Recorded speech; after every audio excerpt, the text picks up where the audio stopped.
Hello guys! Magandang buhay! So ngayon ay nagtatanim tayo ng luya. Ayan, tapos na yung nasa likod ko. So dito guys, nilagyan ko na ng flat yung mga yan. At ito naman yung ating itatanim dyan. So, paano nga ba magtanim guys? So ito guys yung aking binhi. Malalaki guys itong naitabi kong binhi. Meron ding maliliit. Tapos meron ding mga ganitong size. Ayan. Kung gusto ninyo guys, magparami din. Pwede nyong hatiin ito, yan, tsaka ito. Pwede nyong tanggalin yan, tsaka ito.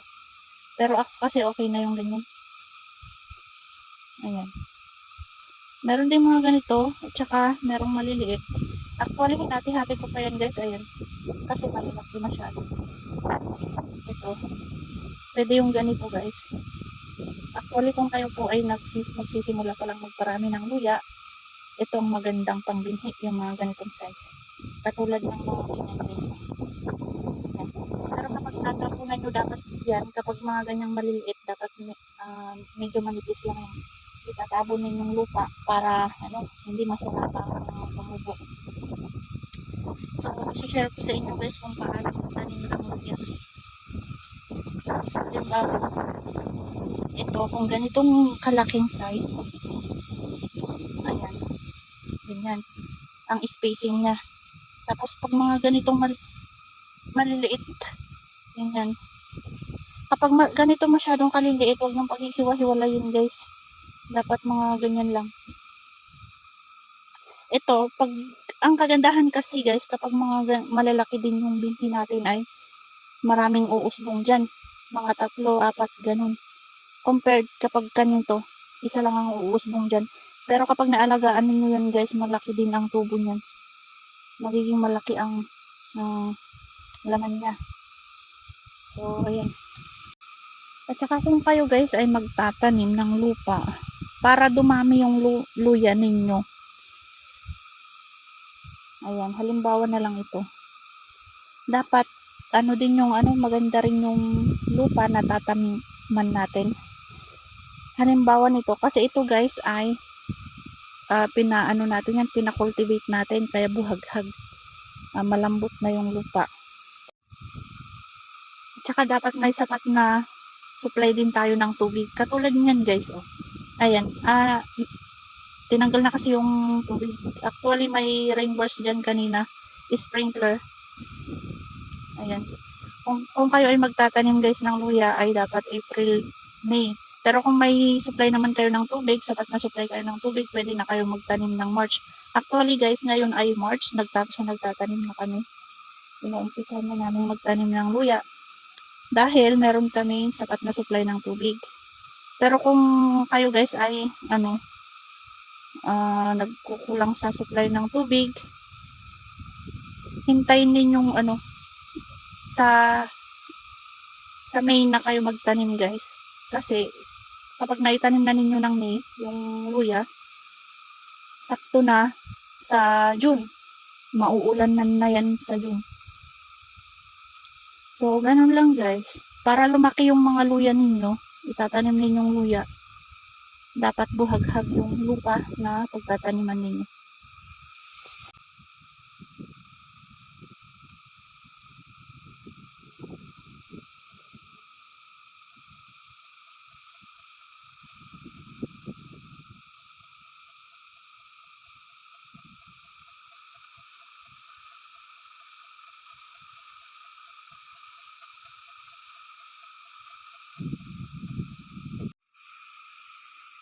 Kapag maglalagay naman na kayo dito guys, sa ginawa nating flat, ayan, ganyan lang.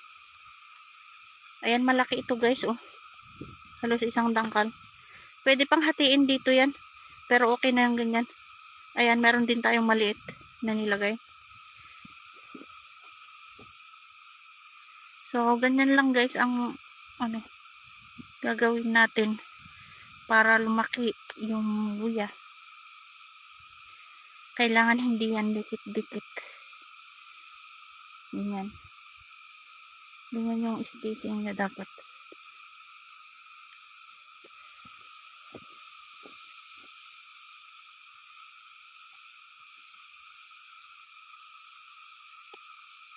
Eto guys, meron siyang ano, usbong dyan.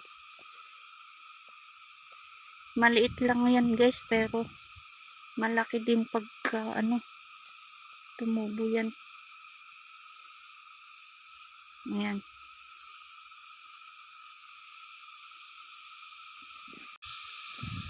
Ipapakita ko naman sa inyo guys kung paano tabunan yan.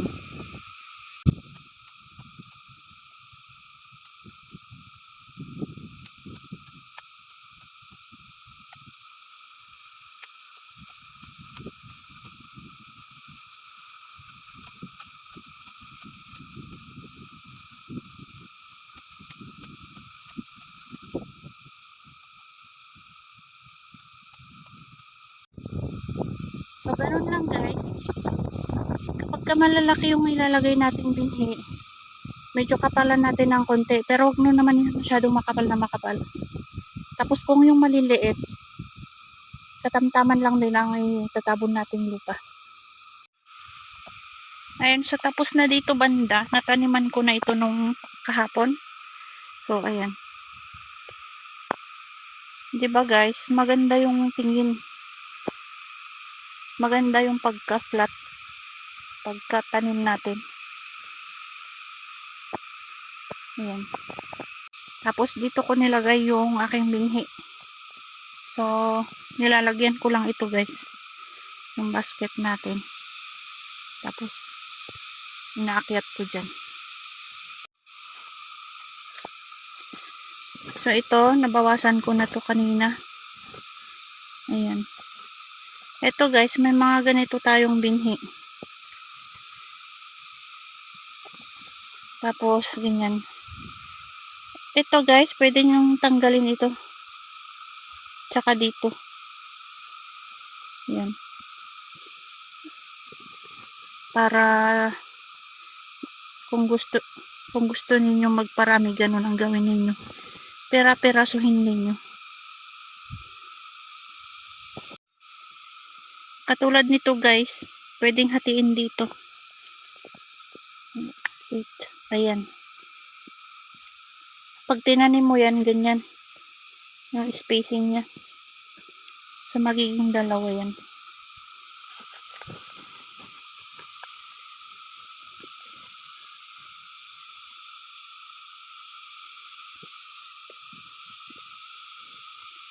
Ayan, may nailagay tayong malalaki. So, basa pa dito sa ano, sa gitna.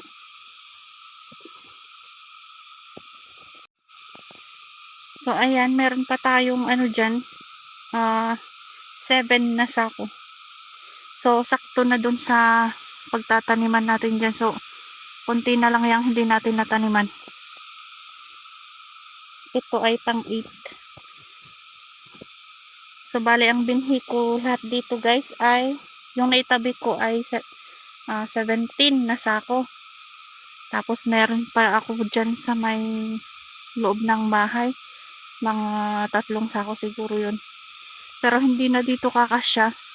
Ito lang ang maitatanim natin dito. So, itatanim na lang natin dun sa may ano, katabi ng ate ko. Meron dyan sa kabila. Dyan siya magtatanim. So, ayun lang guys. Ganun lang ang gagawin ninyo para lumaki yung inyong mga tanim na luya. Kailangan guys ay sa buhaghag na lupa. Dapat maganda yung ano.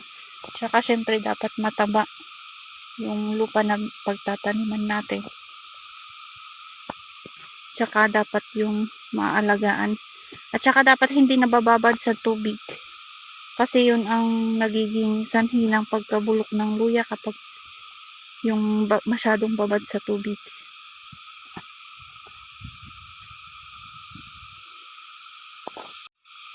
So, hanggang dito na lang muna guys. Please subscribe para updated po kayo sa ating mga susunod pang mga video. Thank you very much. Merienda guys. Kaya nilagyan ko lang ng Nutella. Nutella. Ang social naman. Siyempre, deserve nating mag-Nutella. Diba? Nagtatrabaho tayo. Mabuti wala nang init. Ayan, nakulimlim na.